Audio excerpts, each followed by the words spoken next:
మేడ్చల్ జిల్లా కుత్బులాపూర్ దుందిగల్ మున్సిపాలిటీ బొరన్పేట్కు చెందిన పాలకునూరి తులసిరెడ్డి అనే యువకుడు యూరోప్ ఖండంలోని ఎత్తైన మౌంట్ ఎల్బ్రస్ 5642 మీటర్ల పర్వతాన్ని ఆగస్టు 15 సందర్భంగా అధిరోహించాడు.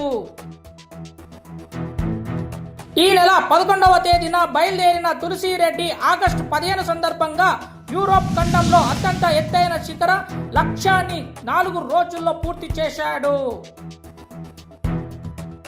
వాతావరణ పరిస్థితులను తట్టుకుంటూ ఆగస్టు 15 స్వతంత్ర దినోత్సవం సందర్భంగా అక్కడ జాతీయ పతాకాన్ని చేత పట్టుకొని గర్వంగా జై భారత్ అనే నినాదాలు చేశాడు.